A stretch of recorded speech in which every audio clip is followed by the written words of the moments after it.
नमस्कार, बहुत स्वागत है आपका। मैं हूं आपके साथ सुचित्रा गुप्ता। खबरों की शुरुआत इस वक्त की बड़ी खबर के साथ करेंगे, जहां रूस और यूक्रेन दोनों के बीच युद्ध लगातार जारी है, थमने का नाम नहीं ले रहा। इसी बीच यूक्रेन पर मिसाइल ड्रोन से हमला किया है।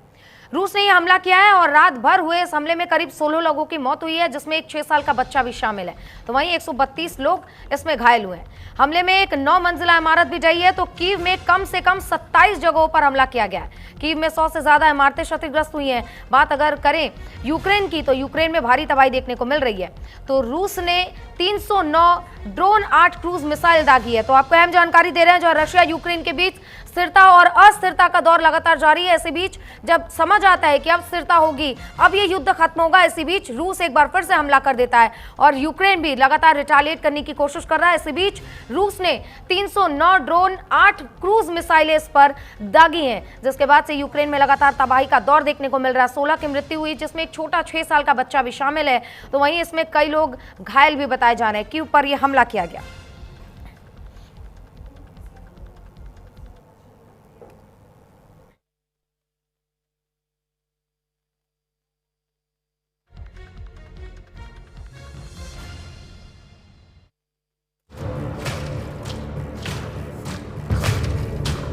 घातक मिसाइल का वार, सुसाइडल ड्रोन का प्रहार और विनाशक हथियार से पुतिन की सेना ने यूक्रेन में हाहाकार मचा दिया।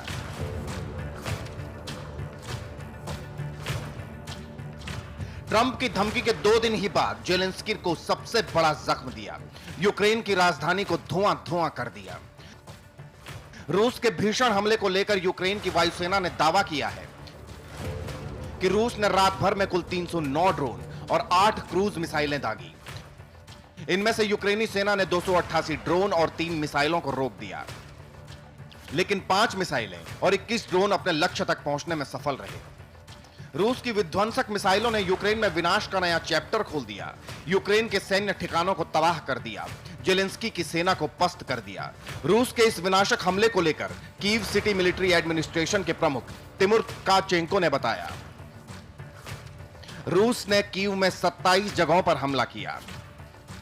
रूसी हमले में कीव में 100 से ज्यादा इमारतें क्षतिग्रस्त हो गई। रूस के हमले में 16 लोगों की मौत हो गई, जबकि 132 लोग रूसी अटैक में घायल हुए हैं।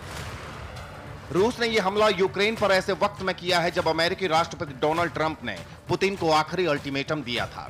ट्रंप ने कहा था कि रूसी राष्ट्रपति पुतिन को शांति प्रयासों में प्रगति के लिए 8 अगस्त तक का समय और दे रहे हैं। अगर तब तक भी वो सीज फायर पर फैसला नहीं करते तो अमेरिका कड़े प्रतिबंध और टैरिफ लागू करेगा।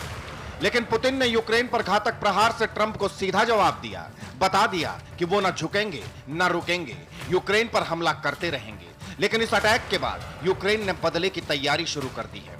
यूक्रेन के राष्ट्रपति जेलेंस्की ने कहा, रूस ने 309 ड्रोन और 8 मिसाइलों से हमला कर राजधानी कीव के आवासीय भवनों को निशाना बनाया।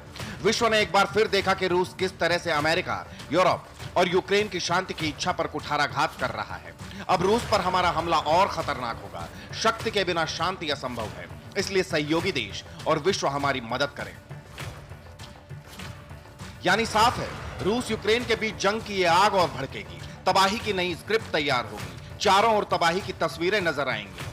लेकिन सवाल है, अब ट्रंप क्या करेंगे? पुतिन को आखिर कैसे रोकेंगे? और सवाल यह भी कि क्या रूस यूक्रेन जंग से ही थर्ड वर्ल्ड वॉर की शुरुआत होगी?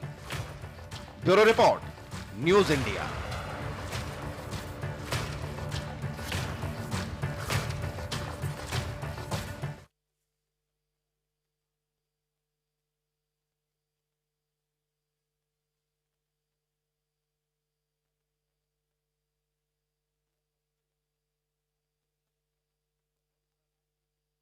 कि वायुसेना ने यह दावा किया है कि रूस ने 309 ड्रोन और 8 मिसाइलों से हमला किया है।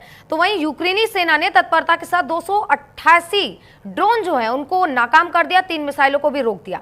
लेकिन 5 मिसाइलें और 21 ड्रोन अपना टारगेट तय कर चुके थे, यानी कि हमला करने में कामयाब रहे।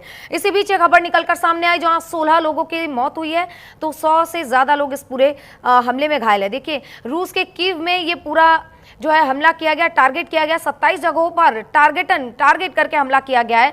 और ये देखिए किस तरीके से यूक्रेन से तबाही की तस्वीरें सामने आ रही हैं।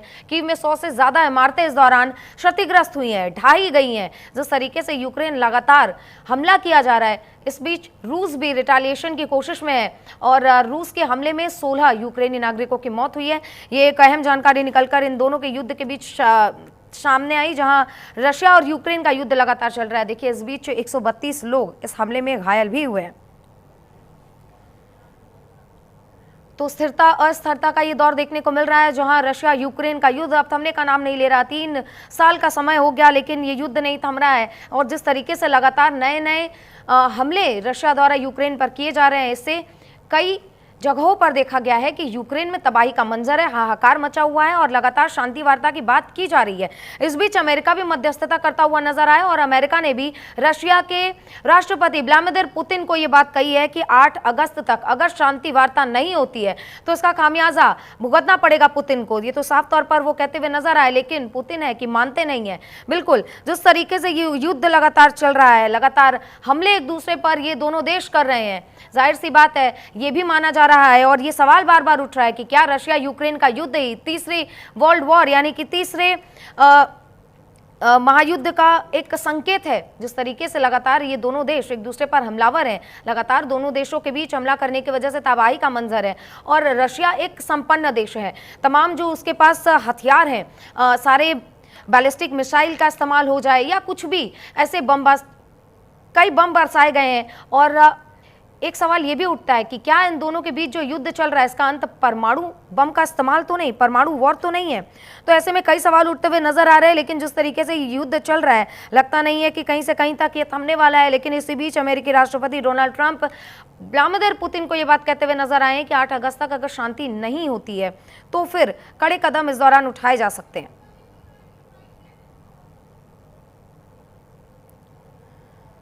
तो रूस के इस हमले में यूक्रेन के राष्ट्रपति वोलोदिमीर ज़ेलेंस्की ने भी आधिकारिक तौर पर दुख जताया है और ये कहा है कि रूस ने मिसाइल और ड्रोन से हमला किया है। ये हमला सीधे एक रिहायशी इमारत पर हुई है, लोग मलबे के नीचे दबे मिले, सभी बचाव टीमें मौके पर हैं। लेकिन इस बीच 27 इलाकों को रूस ने निशाना बनाया। सबसे ज्यादा नुकसान सोलोमिस्की और कई जिलों में हुआ है।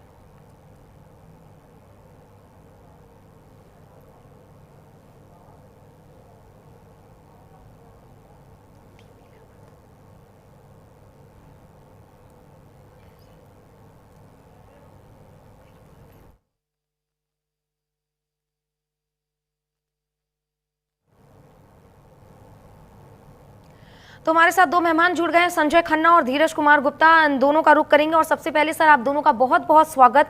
और सर सबसे ज्यादा चर्चा की जो विषय है रशिया यूक्रेन का वॉर, संजय खन्ना जी सबसे पहले ब्रिगेडियर हैं हमारे साथ जुड़े हुए हैं, उनका बहुत स्वागत। और आप ही के पास आना चाहूंगी सर, क्योंकि जिस तरीके से स्थिरता और अस्थिरता की तरफ ये दोनों देश जाते हुए नजर आ रहे हैं, क्या माना जाए, स्थिति अभी और विभत्स हो सकती है? जी बिल्कुल बिल्कुल। आपके पूरे सवाल का जवाब देने से पहले थोड़ी सी पृष्ठभूमि बताना चाहूंगा आपके दर्शकों को। ये लड़ाई जो है 2022 से नहीं बट 2014 से चल रही है, जब रशिया ने जो है क्रिमिनियन पेनिनसुला है उसके ऊपर जो है अटैक करके कब्जा किया था। उसकी वजह यह थी कि वहां पे रशियन बोलने वाले जो है पॉपुलेशन काफी है और उनको वो चाहते हैं कि वो रशिया के साथ मिले और रशिया भी चाहता है कि उनको अपने साथ लेने के लिए।